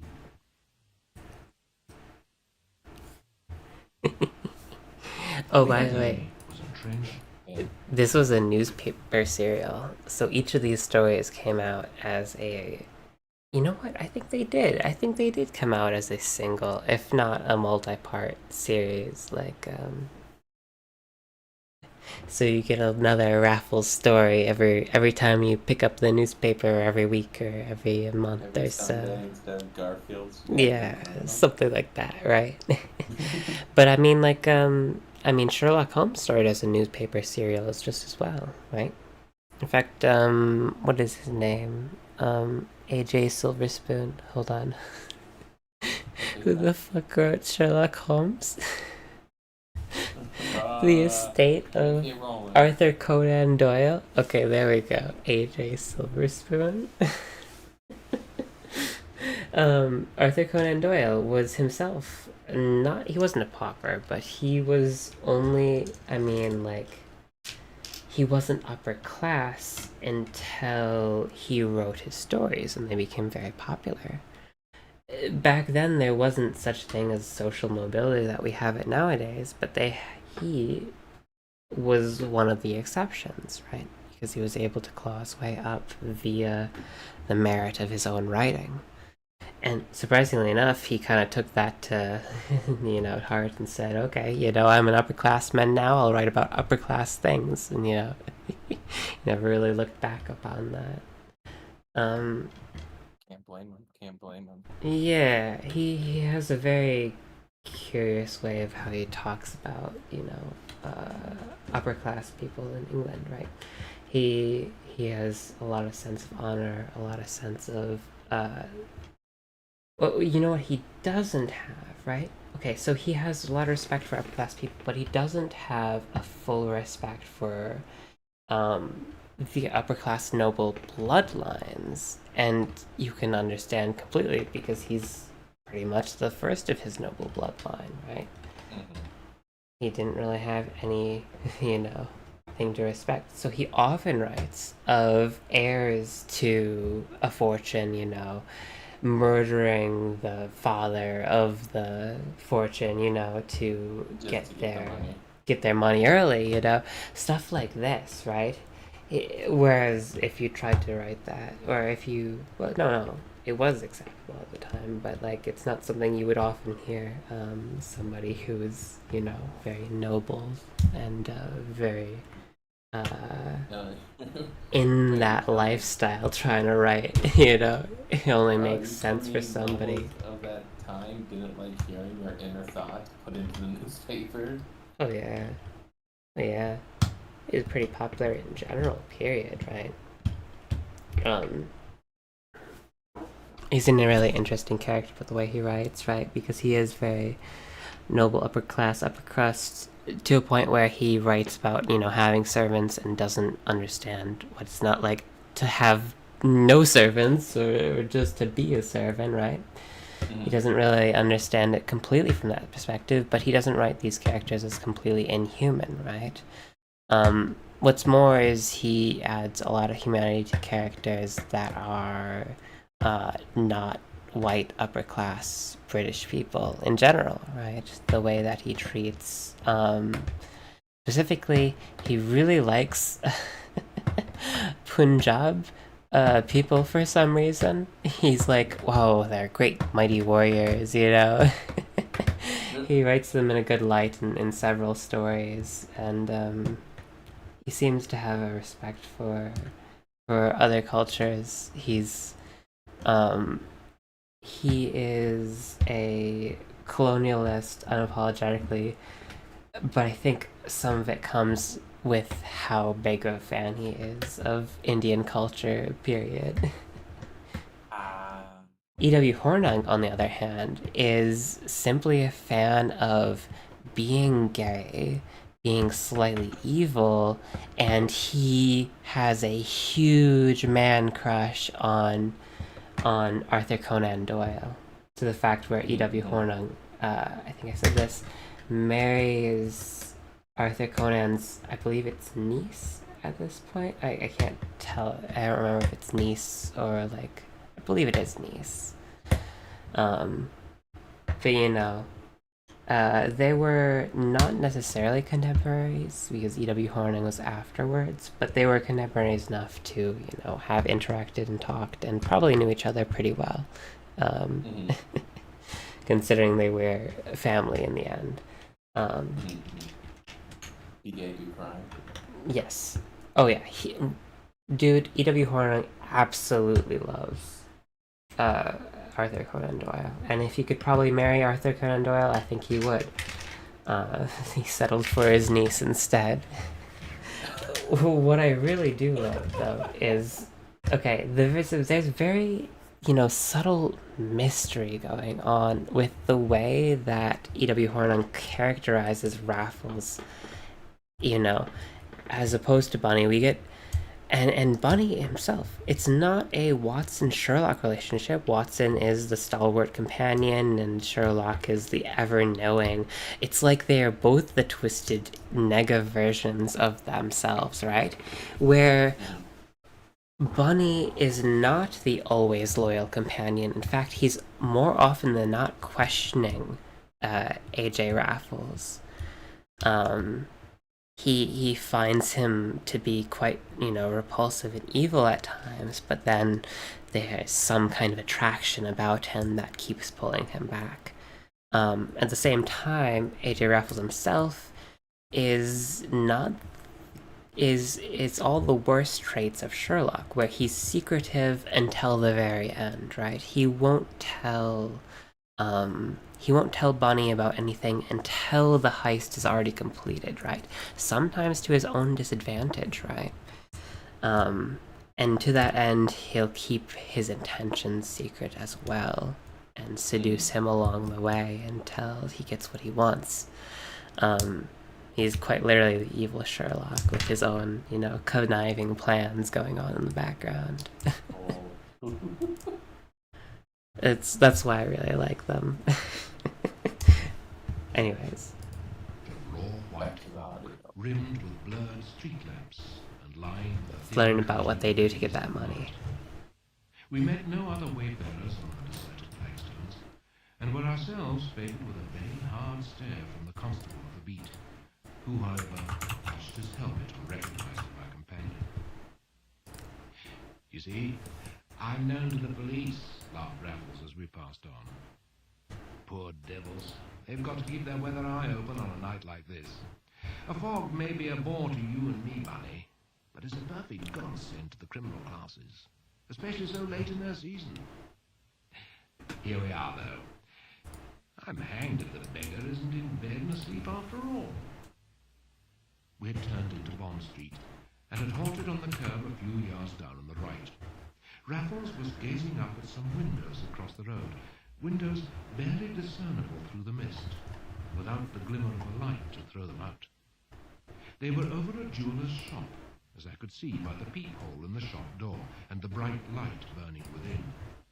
But the entire upper part, with the private street door next to the shop, was black and blank as the sky itself. Better give it up for tonight, I urged. Surely the morning will be time enough. Not a bit of it, said Raffles. I have his key. We'll surprise him. Come along. And seizing my right arm, he hurried me across the road opened the door with his latchkey, and in another moment had shut it swiftly but softly behind us.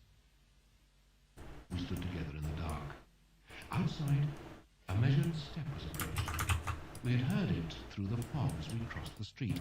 Now, as it drew nearer, my companion's fingers tightened on my arm. "It may be the chap himself," he whispered. "He's the devil of a night bird. Not a sound, Bunny.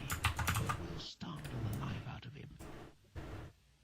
Ah, the measured step had passed without a pause. Raffles drew a deep breath, and his singular grip on me slowly relaxed. But still, Singular in this era means peculiar, not. out of him wherever he is. Slip off your shoes. Follow me. It's a weird one. It gets used a lot in Sherlock. You may wonder at my doing so, but you can never have met AJ Raffles. Half his power lay in a conciliating trick of sinking the commander in the leader, and it was impossible not to follow one who led with such a zest. You might question, but you followed first. So now, when I heard him kick off his own shoes, I did the same, and was on the stairs at his heels before I realized what an extraordinary way this was of approaching a stranger for money in the dead of night. But obviously Raffles and he were on exceptional terms of intimacy, and I could not but infer that they were in the habit of playing practical jokes on each other. Oh, sure. We groped our way so slowly upstairs that I had time to make more than one note before we reached the top. The stair was uncarpeted. The spread fingers of my right hand encountered nothing. Those of my left trailed through a dust that could be felt on the banisters. An eerie sensation had been upon me since we entered the house. It increased with every step we climbed. What hermit were we going to startle in his cell? We came to a landing. The banisters led us to the left, and to the left again. 4 steps more, and we were on another and a longer landing. And suddenly, a match blazed from the back. I never heard it struck. Its flash was blinding. When my eyes became accustomed to the light, there was Raffles, holding up the match with one hand and shading it with the other, between bare boards, stripped walls, and the open doors of empty rooms. "Where have you brought me?" I cried. "The house is unoccupied." "Hush, wait," he whispered, and he led the way into one of the empty rooms. His match went out as we crossed the threshold, and he struck another without the slightest noise. Then he stood with his back to me, fumbling with something that I couldn't see. But when he threw the second match away, there was some other light in its stead, and a slight smell of oil. I stepped forward to look over his shoulder, but before I could do so, he had turned and flashed a tiny lantern in my face. "What's this?" I gasped. "What rotten trick are you going to play?" "It's played," he answered. "On me?" "I'm afraid so, Bunny. Is there no one in the house then?" "No one but ourselves." "So it was mere chaff about your friend in Bond Street who could let us have that money." "Not altogether. It's quite true that Danby is a friend of mine." "Danby?" "The jeweller underneath." "What do you mean?" I whispered, trembling like a leaf as his meaning dawned upon me. "Are you going to get the money from the jeweller?" "Well, not exactly." "What then?" "The equivalent. From his shop." Good. There was no need for another question. I understood everything but my own destiny. He had given me a dozen hints, and I had taken none. Yeah, that's funny. There I stood staring at him in that empty room. And there he stood with his dark lantern, laughing at me. A burglar, I gasped. "You!" "I told you I live by my wits." "Why couldn't you tell me what you were going to do? Why couldn't you trust me? Why must you lie?" I wanted to tell you, said he. I was on the point of telling you more than once. You may remember how I sounded you about crime, though you've probably forgotten what you said yourself. I didn't think you meant it at the time, but I thought I'd put you to the test. Now I see you didn't. But I don't blame you. I am there to blame. Get out of it, my dear boy, as quick as you can. Leave it to me. You won't give me away, whatever else you do. Oh, his cleverness, his fiendish cleverness. Had he fallen back on threats, coercion, sneers? All might have been different even then. But he set me free to leave him in the lurch. He would not blame me. He did not even bind me to secrecy. He trusted me. He knew my weakness and my strength, and was playing on both with his master's touch. Not so fast, said I. Did I put this into your head? Or were you going to do it in any case? Not in any case, said Raffles. It's true I've had the key for days, but when I won tonight I thought of chucking it. For as a matter of fact, it's not a one-man job. Well, that settles it. I'm your man. Ooh. You mean it? Yes. Double down. For tonight. Only for tonight. Oh, Bunny, he murmured, holding the lantern for one moment to my face. The next, he was explaining his plans, and I was nodding as though we had been fellow cracksmen all our days. Cracksman, huh? I know the shop, he whispered, because I've got a few things here. I know this upper bar, too. It's been to let for a month, and I got an order from you to look after the key before using it. The one thing I don't know is how to make a connection between the two. At present, there's none. We may make it up here, though I rather fancy the basement myself. If you wait a minute, I'll tell you. He set his lantern on the floor and crept to a back window and opened it with Let's see how we can do this slope. only to return, shaking his head after shutting the window with the same care. Now, that was our one chance, said he. A back window above a back window, but it's too dark to see anything, and we daren't show an outside light.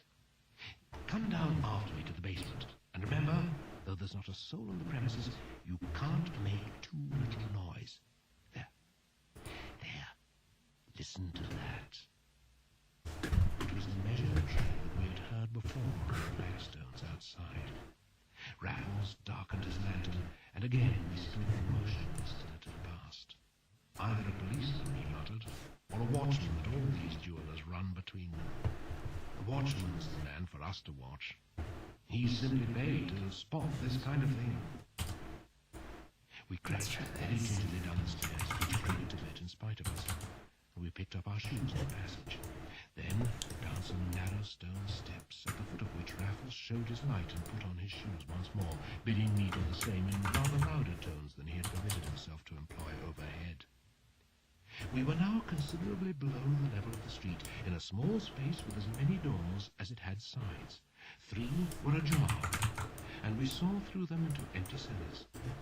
But in the 4th, a key was turned and a bolt drawn, and this one presently let us out into the bottom of a deep, square well of fog. A similar door faced it across this area, and Raffles had the lantern close against it and was hiding the light with his body, when a short and sudden crash made my heart stand still. Next moment, I saw the door wide open, and Raffles standing within and beckoning me with a jemmy. Door number 1, he whispered. Goodness knows how many more there'll be, but I know of 2 at least. We won't have to make much noise with them either. Down here there's less risk. We were now at the bottom of the exact fellow to the narrow stone stair which we had just descended. The yard, or well, being the one part common to both the private and the business premises.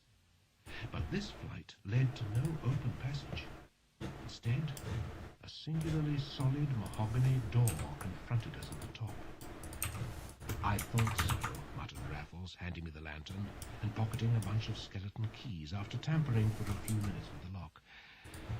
It'll be an hour's work to get through that. Can't you pick it? No, I know these locks. It's no use trying. We must cut it out, and it'll take us an hour. Oh. It took us 47 minutes by my watch. Or rather, it Oh, took nice. Raffles, and never in my life have I seen anything more deliberately done.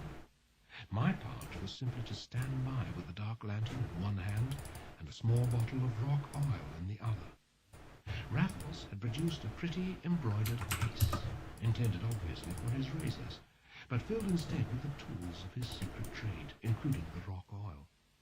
From this case he selected a bit capable of drilling a hole an inch in diameter, and fitted it to a small but very strong steel brace.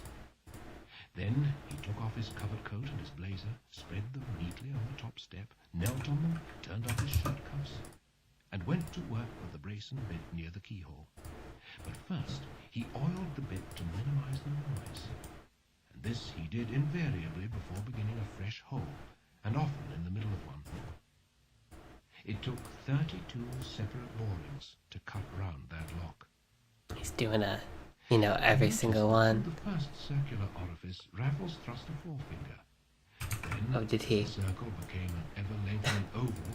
He got his hand through up to the thumb, and I heard him swear softly to himself. I was afraid so. What is it? An iron gate on the other side. How on earth are we to get through that? I asked in dismay. Pick the lock. But there may be two. In that case, there'll be top and bottom, and we shall have 2 fresh holes to make as the door opens inwards. It won't open 2 inches as it is. I confess I did not feel sanguine about the lock-picking, seeing that one lock had baffled us already. My disappointment and impatience must have been a revelation to me had I stopped to think. The truth is that I was entering into our nefarious undertaking with an involuntary zeal of which I was myself quite unconscious at the time.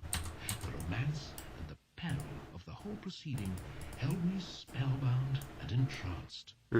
My moral sense and my sense of fear was stricken by a common paralysis.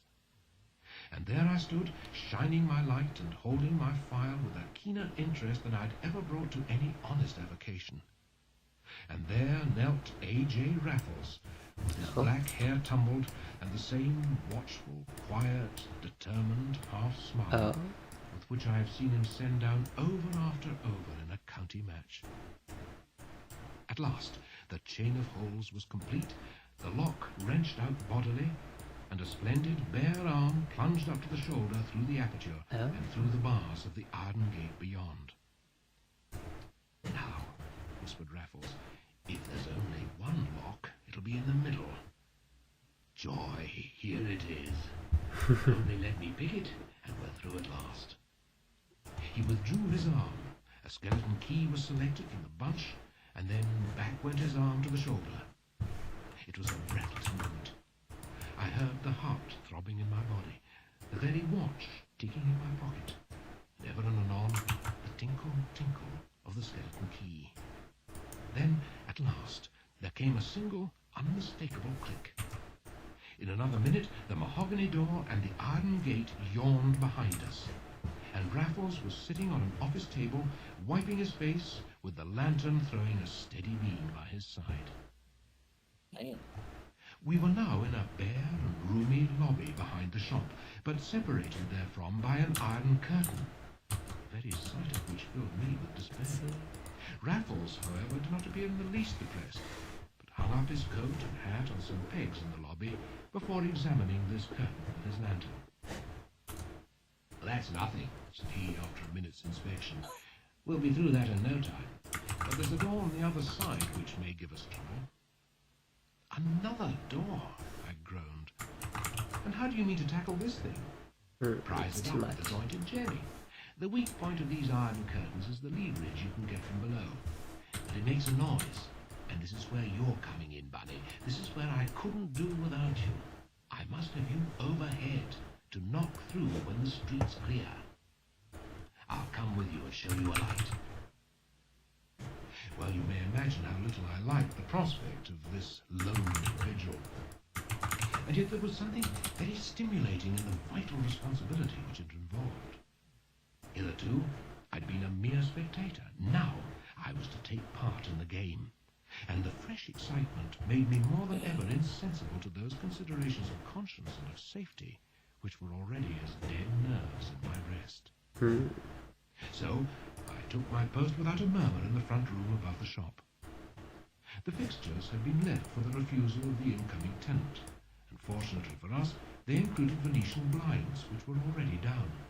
It was the simplest matter in the world to stand peeping through the lattice into the street, to beat twice with my foot when anybody was approaching, and once when This is all not was going to be clear. good enough. It's going to be The behind it. noises that even I could hear below, with the exception of one metallic crash at the beginning, were Dark what you're indeed making. incredibly slight. Yeah, I gotta go with They the ceased the altogether shallower at each angle double for this little maximum triangle level, section. and a policeman passed quite half a dozen times beneath my eyes, and the man whom I took to be But the it's newest okay. watchman These I can often go with still, shallower even after angles. hours that I In slept. fact, one of the easiest things to do with these is Once indeed my heart was in my just mouth, go but with threes only once. instead.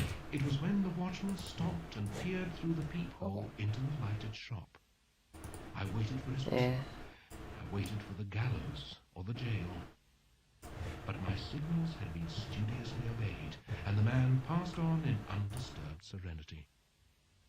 In the end, I had a signal in my turn, and retraced my steps with lighted matches down the broad stairs, down the narrow ones, across the area, and up into the lobby where Raffles awaited me with an outstretched hand. "Well done, my boy," said he. "You're the same good man in a pinch, and you shall have your reward. I've got £1,000 worth and I've got a pennyworth. It's all in my pockets. And here's something else I found in this locker. I also do it Ladies' sideways. port and some cigars meant for poor dear Danby's business friends. Take a pull, and you shall light up presently. I found a lavatory, too. We must have a wash and brush up before we go, for I'm as black as your boot." No, Bunny," said Raffles as we strolled through the streets towards dawn, for all the world as though we were returning from a dance. "I never thought of Danby's till I saw that upper part empty about a month ago. Bought a few things in the shop to get the lie of the land. Oh, that reminds me that I never paid for them. But by Jove, I will tomorrow, and if that isn't poetic justice, what is? One visit showed me the possibilities of the place, but a second convinced me of its impossibilities without a bow. So I'd practically given up the idea when you came along on the very night and in the very plight for it. But here we are at the Albany. I hope there's some fire left, for I don't know how you feel, Bunny, but for my part, I'm as cold as Keats's owl. He could think of Keats on his way from a felony. He could hanker for his fireside like another. There. It's close enough. Floodgates were loosened within me, and the plain English of our adventure rushed over me as cold as ice. Raffles was a burglar. I had helped to commit one burglary, therefore I was a burglar too. Yep. Yet I could stand and warm myself by his fire and watch him empty Oh, his yeah. pockets as though we'd done nothing wonderful or wicked. My blood froze, my heart sickened, Oh. my brain whirled. How I had liked this villain, how I had admired him. Oh. Now my liking and admiration must turn to loathing disgust. Do they? I waited for the Pretty change. fun though. I longed to feel it in my heart. But I longed and waited in vain. I saw he was emptying his pockets. The tables sparkled with their hoard. Rings by the dozen, diamonds by the score, bracelets, pendants, aigrettes, necklaces, pearls, rubies, amethysts, sapphires, and diamonds always, diamonds in everything, flashing bayonets of light, dazzling me, blinding me, making me disbelieve because I could no longer forget. Last of all came no gem, but my own revolver from an inner pocket, Oh. and that struck a chord. I suppose I said something. My hand flew out. I can see Raffles now as he looked at me once more with a high arch over each clear eye. I can see him pick out the cartridges with his quiet, cynical smile before he would give me my pistol back. "You mayn't believe it, Bunny," said he, "but I never carried a loaded one before. On the whole, I think it gives one confidence. Yet it would be very awkward if things went wrong. One might use it, and that's not the game at all. Though I've often thought that the murderer who has just done the trick must have great sensations before things get too Whew. That's real. Don't look so Yeah. distressed, my dear chap. I've never had those sensations, and I don't suppose I ever shall. But this much you've done before, said I. Before? Oh, my dear Bunny, you offend me. Did it look like a first attempt? Of course I've done it before. Often? Well, no. Not often enough to destroy the charm, at all events. Never, as a matter of fact, unless I'm cursedly hard up. Did you hear about the Thimbleby diamonds? Well, that was the last time, and a poor lot of paste they were. Then there was the little business of the Dormer houseboat at Henley last year. That was mine also, such as it was. I've never brought off a really big coup yet. When I do, I shall chuck it up. Yes, I remember both cases very well. To think that he was their author, it was incredible, outrageous, inconceivable. Then my eyes would fall upon the table, twinkling and glittering in 100 places, and incredulity was at an end. How came you to begin, I asked, as curiosity overcame mere wonder, and a fascination for his career gradually wove itself into my fascination for the man. Ah, that's a long story, said Raffles. It was in the colonies when I was out there playing cricket. It's him too too. long a story to tell you now. I was in much the same fix that you were in tonight. It was my only way out. I never meant it for anything more, but I'd tasted blood, and it was all over with me. Why should I work when I could steal? Why settle down to some humdrum, uncongenial billet when excitement, romance, danger, and a decent living were all going begging together? Ooh. Of course, it's very wrong. But we can't all be moralists, and the distribution of wealth is very wrong to begin with. He's a communist. You're not at it all the time. I'm sick of quoting Gilbert's lines to myself, but they're profoundly true. I only wonder if you'll like the life as much as I do. Like it? Yes. I cried. Not I. It's no life for me. Once is enough. Would you give me a hand another time? Don't ask me, Raffles. Don't ask me, for God's sake. Yet you said you would do anything for me. You asked me to name my crime. But I knew at the time you didn't mean it. You didn't go back on me tonight, and that ought to satisfy me, goodness knows. I suppose I'm ungrateful and unreasonable and all that. I ought to let it end at this. But you're the very man for me, Bunny. He is so toxic, Yowie. Yeah. You could, like, smell him from a mile away. I absolutely love it. Very man. Just think how we Very got man for me. Not a scratch, not a hitch. There's nothing very terrible in it, you see. There never would be while we worked together. He was standing in front of me with a hand on either shoulder. He was smiling as he knew so well how to smile. I turned on my heel, planted my elbows on the chimney-piece and my burning head between my hands. Next instant, a still heartier hand had fallen on my back. All right, my boy. You're quite right, and I'm worse than wrong. I'll never ask it again. Go if you want to, and come again about midday for the cash. There was no bargain, but of course I'll get you out of your scrape, especially after the way you've stood by me tonight. I was round again with my blood on fire. I'll do it again, I said. He shook his head. Yeah. Not you, he said, smiling quite good-humoredly at my insane enthusiasm. I will, I cried. I'll lend you a hand as often as you like. What does it matter now? I've been in it once, I'll be in it again. I've gone to the devil anyhow. I can't go back, and I wouldn't if I could. Nothing matters another rap. When you want me, I'm your man. There it is. And that is how Raffles and I joined felonious forces on the Ides of March.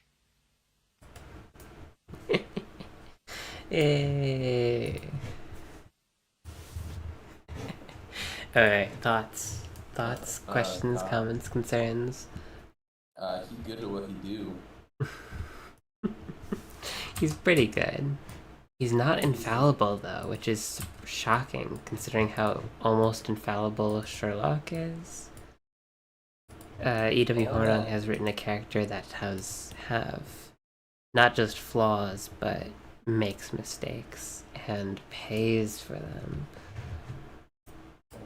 I'm glad the only reason he needed help was he was like, I just needed someone to launch my back while I picked 8 locks. Oh yeah. You're the man. If anyone that you're just real trustworthy tonight. It has to be. Oh man, I want a couple of these. Look at these. You see these? Stud inverters. Oh man, that's so illegal. But think about it, right? It's a zero weight stud reversal, huh? I guess I could just stick a little bit of putty in there and do the exact same thing. Listen. This isn't a Lego build that has to be like super official. Yeah. Like, if it works, and that's all that matters. How do you feel with what we're at right now? Like, in comparison to this, we're using some similar building, like, styles, right? But in comparison with the real building, oops, I want to make it accurate enough to be recognizable. Which, I'll tell you right away, this tan color is darker in real life. Just by a little bit. Not by a lot. Just a smidgen. Mm-hmm. I don't know if I'm gonna put a whole little... Looks like it goes down here to a layer below there, but I don't know if I'm gonna do that. But the idea is there. And also the if I had expanded it, it would go out here and here, but no, it's going to be just a modular building, essentially, because it's already big enough to be one, right? If I measure it from side to side, like, let's check it here, right? Oh yeah, that's a it's a good modular building size plus 4, which is, this is a modular building size plus 8. We combine that together, we get to what we need to be. We're not really doing anything like super modular here, but No. more like some kind of California mansion than anything else, honestly. It looks a bit gaudy, but we'll make something fun of it. I do like this little technique for the roof right here. What we'll do is we'll do something bigger for this right here, though that's gonna be difficult to say the least. This piece right here costs a whole $1.40 just for one of these, right? And if I wanted to use them for this, that would be several bucks.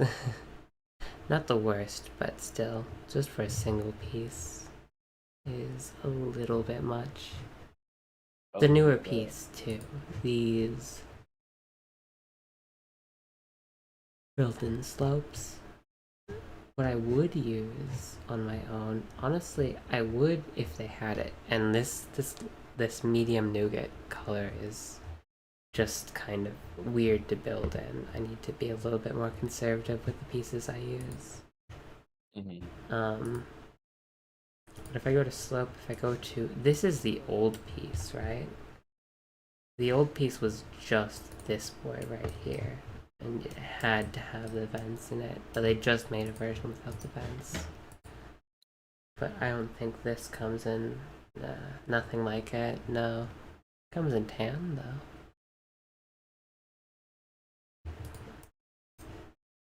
And we're kind of stuck with this boy until we get something newer, but... And cracked it. Yeah, no, ain't no way. Is that a 3D printed by Heroes? Oh yeah, but they 3D print, you know, kind of connector brackets. They don't really print like display pieces like that because the colors are too hard to get correctly, you know. The colors and the feel and the, you might as well go with like they have it. It's like, it's basically non-branded Lego kind of. And they get pretty accurate with the colors and shapes nowadays, but I don't trust it fully. Like, I'm not 100% there yet. I might as well cough up $1.50 for 6 pieces, you know? That's not the worst. Knowing that the resale value will continue to be $1.60 until they make more sets, and then the resale value will go down, makes me feel a little bit better, even if I'll never resell it, and it'll probably end up in the vacuum cleaner before it ends up in actually a resale market. What do you mean? I'm just saying. You know what? Yeah, no. Once this gets put together, this stays here basically forever. I might as well glue it. Super cool. That's the actual answer. But hey, Yeah. that's it for tonight for me. Thanks for hanging out. Thanks for everyone for hanging out with the Lego. I don't know if I'll do this again on stream or I'll come back later. It's a big if. So, we'll see. We'll see. I'll definitely continue this project because it's a long-term kind of project for me, for sure. We'll see what happens with this, this non-Book Nook version of the Sherlock set here. We'll see what we can turn it into. But yeah, have a good night everyone, and take it easy. See you some other time.